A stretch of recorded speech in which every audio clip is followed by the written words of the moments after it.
نحمده ونصلي على رسوله الكريم اما بعد فاعوذ بالله من الشيطان الرجيم بسم الله الرحمن الرحيم رب اشرح لي صدري ويسر لي امري واحلل عقدة من لساني يفقهوا قولي رب يسر ولا تعسر وتمم بالخير اللهم فقهنا في الدين سورة البقرہ آیت نمبر 241 لفظی ترجمہ ورڈ اور تفسیر۔ وللمطلقات اور طلاق یافتہ عورتوں کے لیے متاعن فائدہ پہنچانا ہے بالمعروفی بھلے طریقے سے، حقاً حق ہے، لازم ہے، ثابت بات ہے، علی المتقین متقین پر، کذالک اسی طرح یبین اللہ بیان کرتا ہے اللہ تعالیٰ لکم تمہارے لیے آیات ہی اپنی آیات یعنی احکامات، لعلکم تاکہ تم تعقلون عقل سے کام لو، یعنی اپنی عقل اللہ کی آیات کو سمجھنے میں استعمال کرو۔ بسم اللہ الرحمن الرحیم۔ تفسیر۔ وللمطلقات متاع بالمعروف اور طلاق یافتہ عورتوں کو معروف طریقے سے فائدہ پہنچانا ہے۔ طلاق کے بعد عورت کو مہر کے علاوہ کچھ نہ کچھ دینا چاہیے جس سے ان کی جس تکلیف یا صدمے سے وہ گزر رہی ہیں ان کی تلافی ہو سکے۔ کتنا؟ بالمعروف، معروف انداز سے، حقاً علی المتقین، حق ہے متقی لوگوں پر۔ اس سے کیا پتہ چلتا ہے؟ کچھ حقوق تو عدالت دلواتی ہے، قانون سے ملتے ہیں انسان کو، اور کچھ حقوق تقوی سے ہی حاصل کر سکتا ہے انسان جس کے دل میں خدا کا خوف ہے، جس کے دل میں انسانوں کا درد ہے، انسانوں کی ہمدردی ہے۔ وہ دشمن کو بھی تکلیف سے دیکھ کر نہیں رہ سکتا، وہ ہر ایک کے لیے بھلا چاہتا ہے۔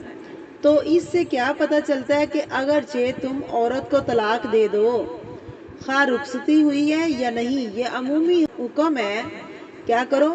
عورت کو متاع دو۔ متاع میں کیا آتا ہے؟ لباس، کپڑا، ضروریات زندگی میں سے کوئی بھی چیز۔ کتنی دو؟ جو پیچھے گزر چکے ہیں، ہم پڑھ چکے ہیں، جو تمہاری حیثیت ہے۔ اور کیا کرو؟ یہ حق ہے، ثابت ہے، لازم ہے۔ لیکن کون اس کے اوپر عمل کرے گئے؟ جس میں تقوی ہے۔ فرمایا اس حکم کی مخالفت کیا ہے؟ تقوی کے خلاف ورزی کرے گا۔ تو کسی بھی کام کو کروانے کے لیے تقوی بے حد ضروری ہے۔ جس کے دل کے اندر تقوی ہوگا وہی اس کو اچھے طریقے سے کر سکے گا۔ تو آیت نمبر ہے آگے، بسم اللہ الرحمن الرحیم۔ تفسیر 242۔ کذالک یبین اللہ لکم آیاتہ، اسی طرح اللہ تعالیٰ اپنی آیات کو واضح کرتا ہے تمہارے لیے، یعنی کھول کھول کر رکھتا ہے، لعلکم تعقلون، تاکہ تم عقل سے کام لو۔ یعنی اللہ نے اپنے احکامات تمہارے لیے کھول کھول کر بیان کیے ہیں۔ کیوں بیان کیے ہیں؟ تاکہ تم عقل استعمال کرو۔ اس سے عقل کی اہمیت کا اندازہ ہو رہا ہے کہ دین کے احکامات سمجھنے کے لیے عقل چاہیے، غور و فکر کرنا چاہیے۔ کچھ لوگوں کو دنیا کے امور میں تو عقل استعمال کرنی آتی ہے، جو ہی دین کی بات آتی ہے تو عقل سے عاری ہو جاتے ہیں۔ دھیان سارا کہاں لگنا چاہیے؟ اللہ کی بات سمجھنے میں۔ جس کو اللہ کی بات سمجھ نہ آئے وہ عقل مند نہیں ہو سکتا۔ اور عقل دو طرح کی ہوتی ہے، عقل ادراک اور عقل رشد۔ عقل ادراک کون سی ہوتی ہے؟ کہ کوئی کام دیکھنا اور سمجھ جانا کہ یہ سفید اور یہ کالا ہے، اور اس کا یہ فائدہ ہوگا اور اس کا یہ نقصان ہوگا، اور اتنے کی چیز ہے اور اتنے کی ہے، اور اتنے کی اس کو فروخت کریں گے۔ ان چیزوں کی کیلکولیشن انسان کو آتی ہے۔ دوسری عقل رشد ہے کہ کسی چیز کے نفع اور نقصان کو سامنے رکھ کر فیصلہ کرنا، اور وہ آتی ہے قرآن کو پڑھنے سے، آیات کو پڑھنے سے۔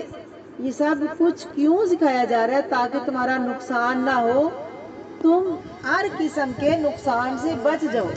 اس لیے دنیا کی تعلیم بھی لازمی ہے اور اس کے ساتھ ساتھ قرآن کی تعلیم بھی لازمی ہے، تاکہ انسان دنیا آخرت کے اندر اچھے طریقے سے زندگی گزار سکے۔